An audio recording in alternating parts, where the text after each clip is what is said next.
Well, this exhibition celebrates the art and life of Mortimer Menpes. Menpes was born in 1855 and grew up in Port Adelaide.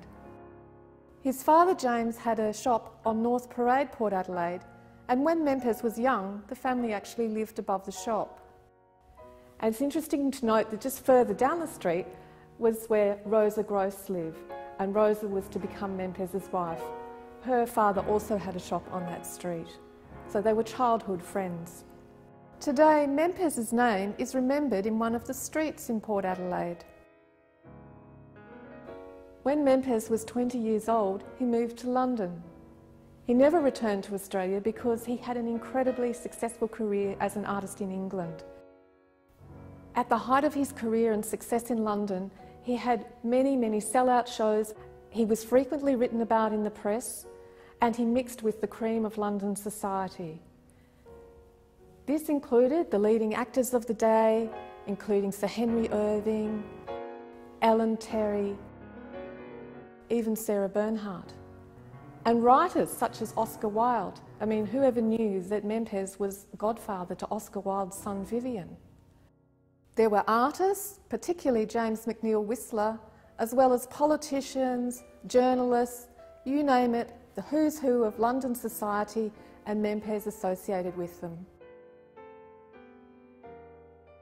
It's been a great thrill to bring so many of Menpes' paintings and prints together for this exhibition, to reunite them so that we can get a feel of what a Menpes exhibition would have been like in his lifetime. This is seen most spectacularly in this travel room, which recreates the feel of his 1888 Japanese exhibition of works. And we know that Menpes was very interested in the total aesthetic experience of the exhibition. The colour of the walls, which was a pinkish purplish colour, the beautiful gold frames which he had specially designed for his paintings, and the quite novel asymmetrical hang which made the painting seem to cascade down the wall. Menpes finished the room off with a white velarium. We have this billowing cloud of fabric above the room. This exhibition was such a sensation for London, and 2 months later this young Port Adelaide-born artist was presented at the Queen's Levee. He'd really made it as an artist, and this was the beginning of his independent career.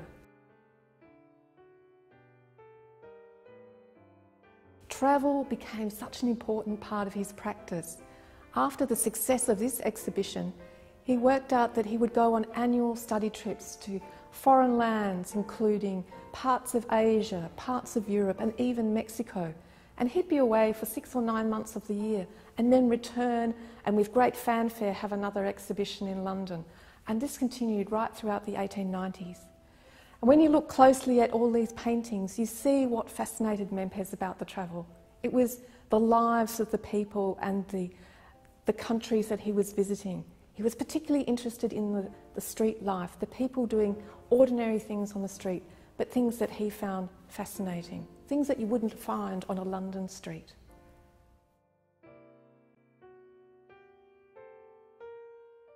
The other thing that's reinforced by bringing these paintings together is the scale of these works. They're tiny paintings, exquisitely detailed. They're really little gems of pictures. And this was very deliberate on Menpes' behalf because it fitted in with his whole philosophy of art being part of everyday life. These paintings were of a domestic scale, and as a result they were affordable to everyday buyers. And when he built his own house, his Japanese-style house, this idea of art being part of everyday life came to its full fruition in his house.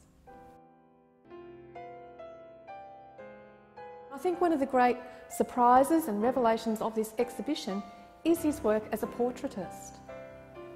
And Menpes himself made a conscious effort to turn to portraiture in the late 1890s.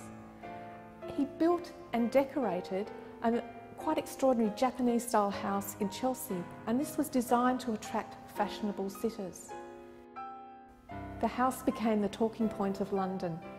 The Australian Prime Minister Edmund Barton is known to have visited when he went to London, and even King Edward VII was known to have wanted to visit the house.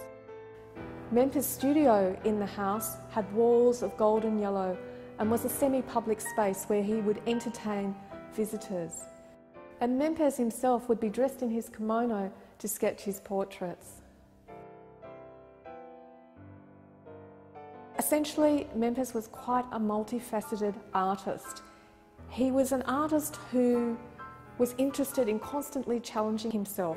He didn't like to stand still in his artistic practice. And he was very much interested in the new, in new things, in new technologies, new ideas. And you see that coming through in his practice.